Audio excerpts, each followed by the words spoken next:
MPCB motor সুরক্ষা circuit breaker এটি একটি সুরক্ষা ডিভাইস। এটি বিশেষভাবে মোটরকে সুরক্ষিত করার জন্য তৈরি করা হয়েছে, যার বৈশিষ্ট্য একটি সাধারণ সার্কিট ব্রেকারের মতো।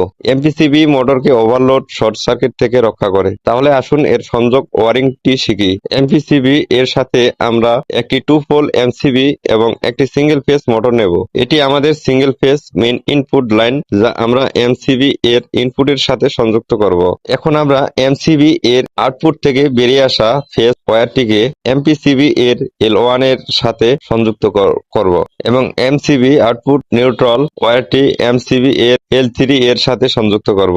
এরপরে এমপিসিবি এর L2 নিচে এমপিসিবি এর T3 এর সাথে সংযুক্ত হবে। আমরা এটি করছি কারণ আমাদের প্রধান লাইন 2 ফেজ এবং আমাদের এমপিসিবি 3 পোল। এখন আমরা মোটর ফেজ ওয়্যারটি এমপিসিবি এর T1 এর সাথে বা মোটরের নিউট্রাল ওয়্যারটিকে এমপিসিবি এর T2 এর সাথে সংযুক্ত করব এবং আর্থিং ওয়্যারটিকে আর্থিং এর সাথে সংযুক্ত করব। এটি আমাদের সিঙ্গেল ফেজ মোটরের 3 ফেজ এমপিসিবি এর সাথে ওয়্যারিং সংযোগ ডায়াগ্রাম। ভিডিওটি ভালো লাগলে অবশ্যই শেয়ার দিয়ে যাবেন।